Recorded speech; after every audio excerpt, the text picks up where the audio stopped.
J. Elias, General Legal Counsel at Dyer Lake Funeral Home in North Attleboro. Welcome to this episode of Live and Learn, a series of programs designed to be informative, educational, and upbeat, and always intended to enhance and encourage our personal wellness and awareness. So let's start with three similar but very different statements. You seem quite normal. You seem quite average. You seem quite ordinary. From a very young age, we're measured and compared in one way or another to see if we're of normal or average size, whether it's when the percentile of our height or weight are calculated shortly after birth and throughout infancy, or in preschool and kindergarten when we're lining up for recess based on our height. Then there are the quizzes and tests, even the standardized tests, when we and our teachers and parents learn whether we're considered average, above average, or the worst fate of all, below average. Look up the word normal and you'll find definitions along the lines of usual, regular, common, typical, ordinary, or average. But is normal really the same thing as average, ordinary, or typical? So there we are, talking with one another, and after a few minutes I turn to you and I say, you seem quite normal. If you were at the doctor's and they told you that you seemed quite normal, maybe they even said everything is unremarkable, probably referring to tests or lab results, but still, the words are normal or unremarkable. And all things considered, you're probably glad to hear those words. It's a positive thing. Now, there we are again on another day, and I say to you, you seem quite average. Really? That's the best thing someone can say about you, that you seem quite average, as in commonplace, humdrum, run-of-the-mill, or unexceptional? Boy, normal or unremarkable sure sound better than being called average. And chances are, this time you probably don't take my words as being positive. Actually, you could be a bit offended. Most of us like to think of ourselves as being at least a little bit above average. So I appreciate your having taken offense at my calling you average. I get it. So I try to atone by saying that, you seem quite ordinary. Being called ordinary may just make being called average seem like a compliment. Ordinary, as if there's nothing special about you, nothing extraordinary to speak of. And yet most people strive to be normal, or at least considered normal. But when you think about it, should being normal be an aspirational goal?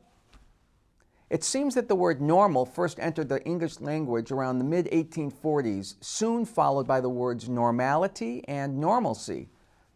But when it was first used, it had nothing to do with people or their behavior. Instead, it was used in the context of mathematics, derived from the Latin word norma, and it was referring to a carpenter's square or a T-square. Normal came to mean perpendicular or at right angles. But soon people began using the word normal in other contexts. For example, in the fields of anatomy and physiology, when it was used to describe functioning organs and other systems inside the body. It was used in the context of a normal state. Interestingly, normal state simply meant that which wasn't abnormal, but it wasn't otherwise defined. So let's say that you consider yourself to be relatively normal and maybe even somewhat more than average or ordinary. Do you think of yourself as being special, in a good way, that is? As special as you may like to feel, the truth is that pretty much everything in your life has been designed not specifically because of your specialness, but for someone else. The truth is that pretty much everything you buy or use in your life was created not for you, but for someone else. And who would that be? Well, their name is the average person. The average person? The good and maybe the bad news is that the average person all those things were designed for is probably not you or me. That's because no one person is the average person. None of us is completely, statistically average. Average. We've all used the word in a variety of contexts. There's a difference between being called an average student or being described as average looking and knowing what the average gallon of gas costs, and don't ask about that one. The concept, as the term applies to people and not numbers, was pioneered by a Belgian scientist, mathematician, and astronomer by the name of Adolphe Quetelet in the 1830s. You see, for many years, astronomers relied on the theory of averages. Sometimes they called it the law of error, to gather accurate measurements of astronomical phenomena. They did so to compensate for their imprecise tools. For example, if they wanted to time the movement of a planet across the sky, they would etch small scratches in the glass of the telescope. And once the planet crossed that scratch mark, they'd begin counting and stop when the planet crossed a second scratch mark. Then they'd record the time it took to travel the distance. And if they were off by even a fraction of a second, their results would be faulty. And so they came to understand that if they averaged their times, the result would be a much better approximation of the true measurement. And then Quetelet realized that averaging could be applied to us humans. He believed it could be possible to identify the average physical and intellectual features of an entire population by gathering what he called the facts of life, and then arriving at a snapshot of how an average man would normally behave by mapping those facts of life as bell-shaped curves. And there are those two words used together, normal and average. Quetelet soon came to be known as the champion of this new science, dedicated to tracking and recording people's physical and later their moral traits. That's right, their moral characteristics. He called it social mechanics, and he published a detailed account of the new science in 1835 entitled A Treatise on Man and the Development of His Faculties. Average and normal began to bisect one another in Quetelet's world. And in his words, Quetelet's average man was presented as an ideal type, almost as if the target or goal in nature was the creation of the average man. And any deviations from that target, well, they were errors or abnormalities. And then it happened. Quetelet concluded that not only is average a mathematically useful tool, but it was morally the right way to categorize and describe people. Quetelet proceeded to find averages anywhere he could. Critics argued, on the other hand, that an individual who truly reflected an average in every dimension and trait wasn't even biologically feasible. And his pioneering cross-sectional studies of human growth led him to conclude that, other than the spurts of growth after birth and during puberty, our weight generally increases as the square of our height. And it became known as the Quetelet Index, until in 1972, it was actually termed the Body Mass Index, or BMI.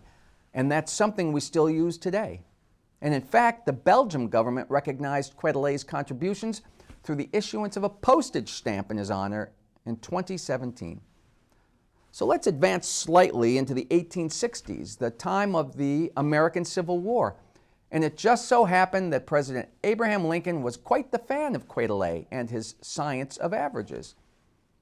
It seems that Lincoln was having difficulty managing the Union soldiers, and he recognized that his officers didn't have an effective grasp of the soldiers' composition. For example, how well fed they were, or what kind of uniforms they needed.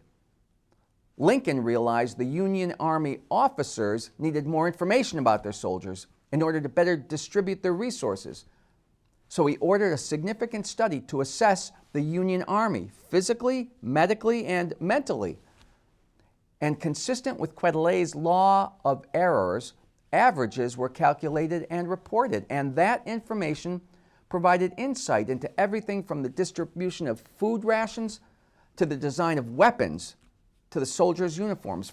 One example was a better understanding of the trigger distance on muskets so that they could better reflect the average reach of a soldier. And another, had to do with the uniforms the soldiers wore. Before the Civil War, uniforms were custom sewn. During the Civil War, though, a massive number of people had to be outfitted, and it just wasn't feasible for every uniform to be custom sewn. So instead, they needed to be mass-produced, but they couldn't all be one size.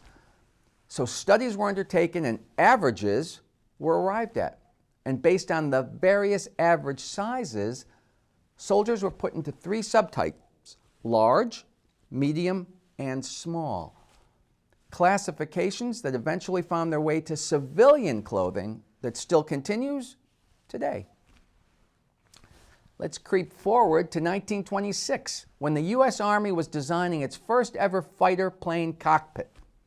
Engineers measured the physical dimensions of hundreds of male pilots and used that data to standardize cockpit dimensions for the average pilot. The size and shape of the seat, the distance to the pedals and the stick, the height of the windshield, even the shape of the flight helmets were all made to conform to the average 1920s male pilot.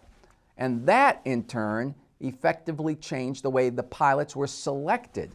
You see, the military would select men not so much on their skills, but on who would fit in the cockpit. And that cockpit, designed for the average pilot, well, it worked relatively well until World War II, when aviation played a key role in the war.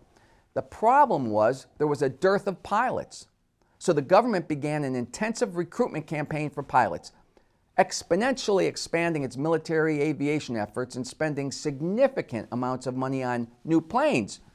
But the cockpits were still designed for the average 1920s male pilot, which actually resulted in a significant decline in performance and a substantial increase in the number of pilot deaths due to crashes. In fact, even after the war ended and pilots were training, there was a noticeable problem in their ability to control their planes. Interestingly, it became a part of the culture and folklore associated with the Air Force that it was simply dangerous to fly. No one knew what was really going on. They thought that maybe new pilots just weren't able to handle the new aviation technology. After all, those weren't simple propeller planes any longer. And even more intensive training programs didn't stem the tide of accidents and pilot deaths.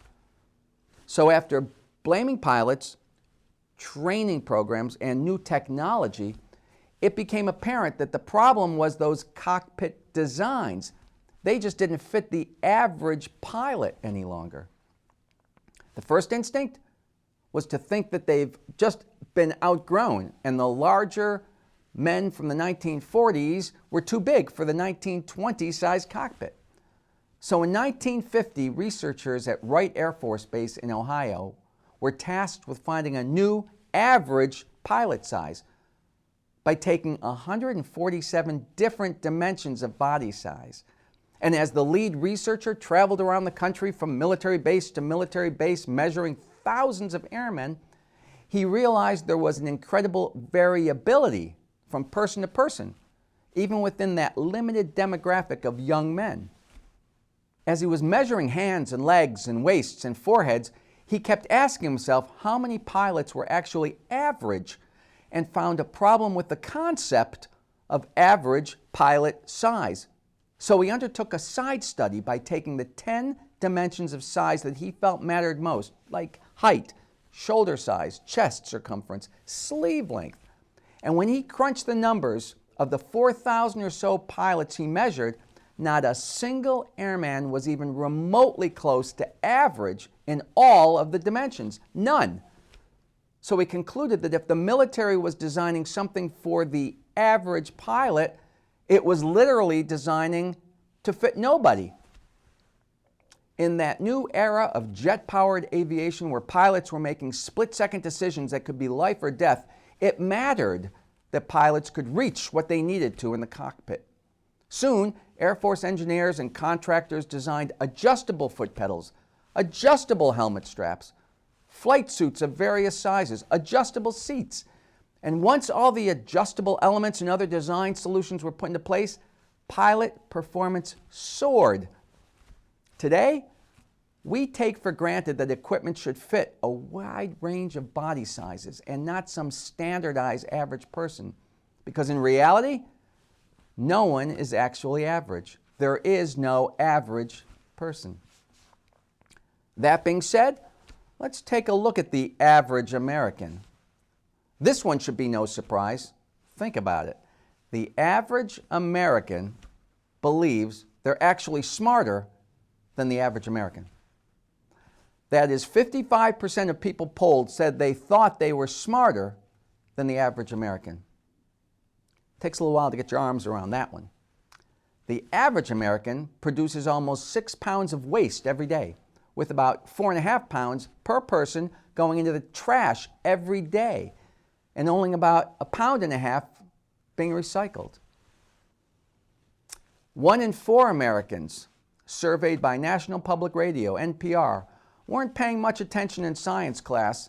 They thought and continue to think that the sun revolves around the earth, and it doesn't. A survey commissioned by the U.S. Mint found that not only does the average American not know, actually most Americans didn't know, the names of the first 4 presidents in order. That would be George Washington, which most of you probably know, followed by John Adams, Thomas Jefferson, and James Madison. The average American, in fact, more than 70% of Americans surveyed, believes that Alexander Hamilton was one of our great presidents. He wasn't. Remember the unfortunate result of his duel with Aaron Burr? How many words do you know? The average adult English-speaking American knows more than 40,000 words, but we regularly use less than half of them. Here's a statistic. The average American can name all 3 stooges, but not all 3 branches of the federal government. So that would be Larry, Curly, and Moe, and the executive, judicial, and legislative branches. The average American lives within 3 miles of a McDonald's and within 20 minutes of a Walmart.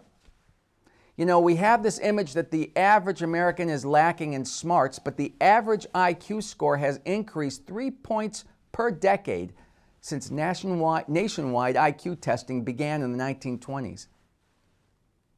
The average household size in the United States is 2.6 people, and families make up about 67% of those households. About 330 million people live in the United States. 60% of us live in the state in which we were born. The average American believes nature is sacred or spiritual, but the average American spends 95% of their time indoors. The average American spends over $100 more per year on shoes and sneakers than they do on vegetables, and they take showers that last about 10 minutes. The average American doesn't floss regularly. The average American man, about 5'9" tall and weighs about 199 pounds. The average American woman, 5'3", 170 pounds. Sad commentary. The average American aged 15 to 54 reads for only 10 minutes or less a day. Those between 20 and 34 had the lowest rates, averaging only about 7 minutes of reading per day. That's leisurely reading. On the opposite end of the spectrum, those aged 75 and over read for an average of 51 minutes a day. And yet the average American watches 33 hours of TV a week and eats nearly 13 pounds of ice cream a year. The average American has $34 in their pocket and less than $1,000 in savings. In 2019, the average man first got married at age 30 and the average woman was 28 when she first wed. That's 3 years later for both men and women than it was in 2003, and 4 years later than it was in 1987, and 7 years later than in 1968, when the average man first got married at age 23. The average length of a marriage in the United States is 8.2 years, which begs the question, what percentage of marriages end in divorce? The actual percentage that end in divorce varies between 40 and 50%, but it's actually significantly lower than it was in 2008 and 2009. And among adults age 50 and older, the national divorce rate has roughly doubled since 1990. And for those age 65 and older when they married, it's actually tripled, probably because by that age we're pretty well settled in our ways. Here's a brief look at how some averages have changed over the years. The average price of a new car in the United States at the end of 2021 was more than $47,000. In 1967, it was $3,215, and the average cost of a used car in 2021 was a whopping $28,000. The average sales price of a home has increased by more than 2,000% since 1963 to about $375,000 from $19,300. But in those days, the average wage was $4,500 a year. A gallon of gas, 30 cents, and you could buy a dozen eggs for 55 cents. If you've looked at the nutritional panel on the back of any packaged food product, you probably know that in addition to calories and grams of fat, carbohydrates, and protein, there's a line that says 2,000 calories a day is used for general nutritional advice. And if that sentence has led you to believe that the average American is actually eating 2,000 calories a day, you're off by a long shot. It seems the average American eats more like 3,600 calories a day, and that's about 25% more than they did in 1961. So why is the average American eating so much more than their parents and grandparents did? In large part, it seems to be the result of an explosion in portion size over the past few decades. The average size of many of our foods, from fast food chains or sit-down restaurants or even in the grocery store, has grown by as much as 138% in size since the 1970s. For example, since the 1970s, when a standard bagel weighed 2 ounces, that number is now 4 ounces and about 300 calories. An average bottle of soda weighed 10.9 ounces. Today, it's 17.7 ounces. An average order of French fries at a fast food restaurant weighed 2.1 ounces. Now it's 3.3 ounces. An average slice of pizza weighed 3 ounces. Now it's about 6. And spaghetti and meatballs at a restaurant, the average serving size used to be 8 ounces. And now it's a pound, 16 ounces. The average blueberry muffin weighed 1.5 ounces. And now it's 5 ounces and generally more than 400 calories. And by the way, there's a difference between portion size and serving size. While a portion is the amount you decide to eat at any given meal, think how big a slice of cake that you take is. A serving is measured such as a slice of bread or 8 ounces of milk.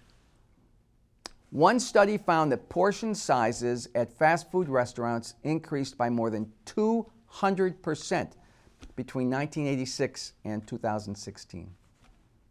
The average American, well, 60% of Americans eat peanut butter at least once a week, and the average American eats 3 pounds of it a year. Smooth peanut butter preferred over chunky. So I have some questions for you. You can answer in the privacy of your home. Would you say you're normal if you've lied about your weight on your driver's license or to your doctor?